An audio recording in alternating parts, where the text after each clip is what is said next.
Salam əziz dostlar. Bugünkü Urmu Gölü haqqındakı danışıqlarımızın qonağı doktor Rza Heyətdir.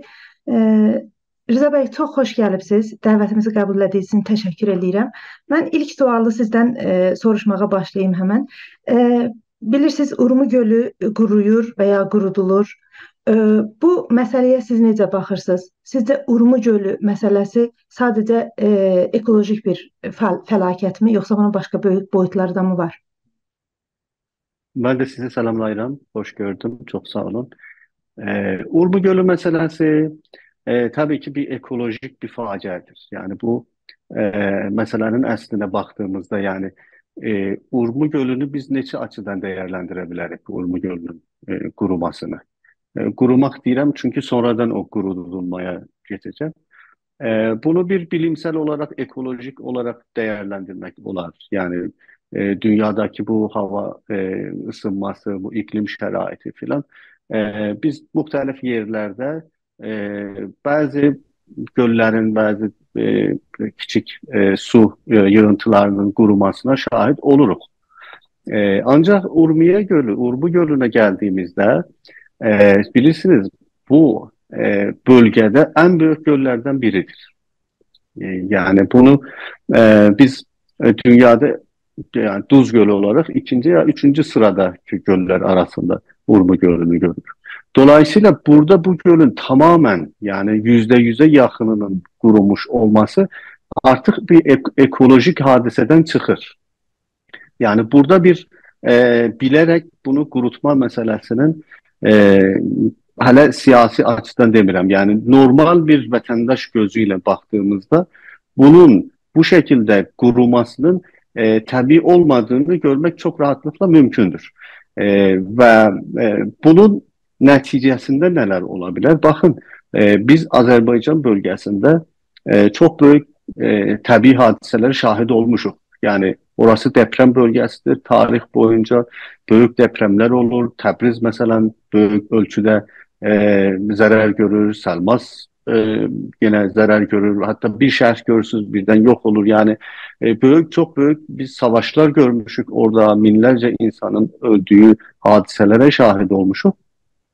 Ama Urmu Gölü'nün kuruması netice itibariyle ve doğuracağı felaket itibariyle bence tarihimizdeki bütün bu sayacağımız hadiselerden daha büyük bir olaydır. Çünkü bunun neticesinde e, sadece bir bölge, sadece bir şehir veya bir şehrin bir mahallesi etkilenmeyecek. Burada şehirler etkilenecek, köyleriyle, kəntleriyle beraber Azerbaycan məntəqəsi tamamıyla ya köç etmek zorunda kalacak veya muhtelif hastalıklarla, açlıklarla, susuzluklarla orada hayatını sürdürmek mecburiyetinde kalacak. Dolayısıyla Urmu Gölü'nün bugünkü durumu bence çok yakın bir gelecekte orada yaşayacağımız büyük bir felaketin habercisidir. Ve mütlak bunun çözülmesi lazım, hallolunması lazım. Yoksa gözümüz göre biz özümüzü bir uçurumdan atmış gibi olacak.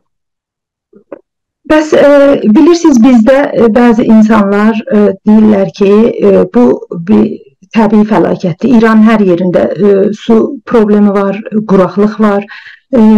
Bu da onlardan biridir. Yani deyirlər ki, bunu siyasiləşdirməyin.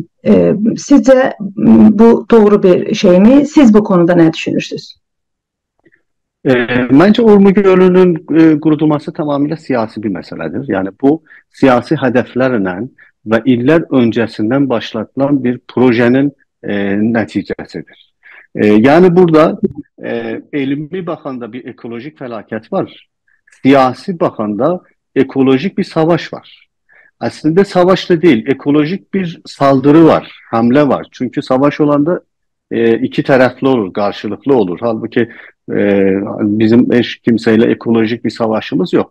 Ama merkezden, şimdi bu merkezin adını Panfarsiz koyak, merkezin adını İslam Cumhuriyeti koyak, merkezin adını Şovinizm koyak, ne koyarsak koyak.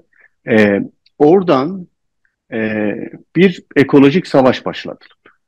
və onlar bunun nəticələrini də çox yaxşı bilirlər.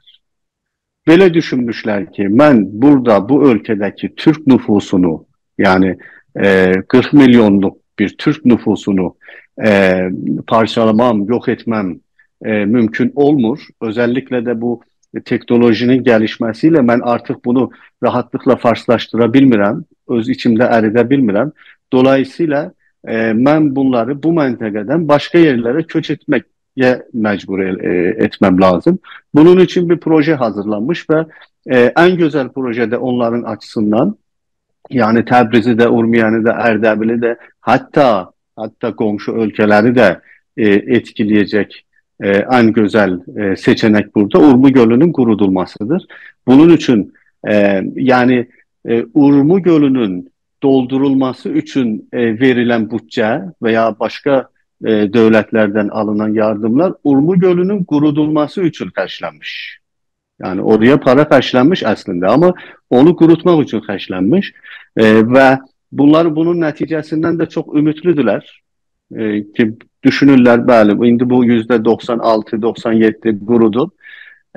Bu 2 yıl sonra, 3 yıl sonra biz yavaş-yavaş baxacağıq, Urmiyə boşalmış, Təbriz boşalmış, daha sonra Ərdəbil boşalmış ki Ərdəbil üçün bilirsiniz ona da ayrı proje var. O biraz Urmu Gölündən uzaqda qaldığı üçün Araz çayının kirlətilməsi və orada sərətan xəstəliyinin yayılması filan orada ayrı bir projedir. Ama sonuç itibariyle Azerbaycan'ı Türklerden boşaltmak için tamamıyla siyasi bir meseledir.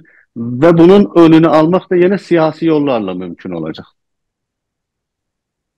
Bəs sizcə yəni indiki şəraitdə bizim milli fəalların və ümumiyyətlə, yəni milli fəal olmayanların, Azərbaycan xalqının genel olarak görevləri nədir bu fəlakəti önləmək açısından? Bir iş görmək olar mı və necə önləmək olar? Elbette bir iş görmək olar. Birincisi elmi olarak bu dəqiqə Urmu Gölü'nü kurtarmak mümkündür. Yani bir var elmi olarak hiçbir şey artık mümkün olmuyor. Elə bir səviyyəyə gələk ki hiçbir iş görmək olmuyor. Ama uzmanlarla danıştığımızda bu dəqiqə belə Urmu Gölü'nü yeniden ihya etmek mümkündür deyirlər. Bunun için bir siyasi irade lazım. Ancak siyasi irade tam bunun karşısında durduğu için bu siyasi iradeni bu işe mecbur etmeye de bir milli irade lazım. Yani göl kuruyor, siyasi irade de bunu kurtarmak istemir. Üçüncü şey artık milli irade o siyasi iradeni devreye sokmak için meydana çıkması lazım. Bunun ayrı bir yolu yoktur. Tek yolu budur. O da sadece milli fəalların, siyasi teşkilatlarımızın veya bir neçə aktivistin görebileceği bir iş değil. Bu milli bir meseledir. Bu herkesi ilgilendiren bir meseledir.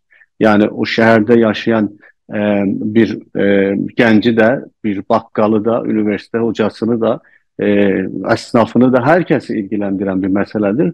Dolayısıyla burada siyasi ihtilafları, siyasi bakış açıları bir kenara koyup tamamıyla Azerbaycan'ın ve Türk milletinin yaşaması için, yani hayat meselesidir bu. Burada devlet kurmak değil, burada siyasi iktidar değil. Onlar başka meseleler. Burada işte bu ekoloji demek veya Farsça'da muhitiz demek yani yaşam mühiti. Yani burada insanların yaşam sahası alanı onun elinden alınır.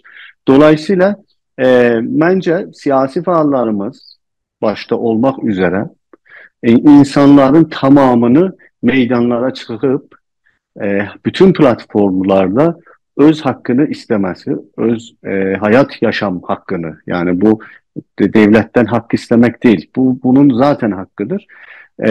Bunu bütün dünyaya seslendirmesi ve ta göl yeniden canlanana kadar da evine gitmemesi. Bunun bir tek yolu budur. Yani biz oturup arada mesaj atmakla, Twitter yazmakla veya bir videoyla sadece bəzilərini etkiləyə bilərik, ama gölü qurtara bilmərik. Dolayısıyla mənə belə gəlir ki, biz Hamımız, işte sizin bu bence bu musahibeleriniz bunun için çok güzel bir zemin yaratacak. Hamımız bunun üzerinde durmalıyıq ki, siyasi meselelerimiz bir kenara, ama biz aydınlar olarak, aktivistler olarak milletimize bunu başa salmalıyıq ki, bu gölü yeniden kurtarana kadar biz hazırıq ki, her şeyimizden vazgeçip meydanlarda oturaq, xiyabanlarda oturaq ve e, bütün o sətlərin açılması üçün indi hardan su gələcəksə, hatta yurt dışından gelecekse, eğer Türkiye buna yardım edebilecekse, Azerbaycan buna yardım edebilecekse, ne olursa olsun biz o gölü e, necat vermeliyik ve kurtarmalıyıq diye düşünürüm. Çox sağ olun Rza bəy, fikirlərinizi bizimlə paylaşdığınız üçün. Ben teşekkür ederim. Çok sağ olun.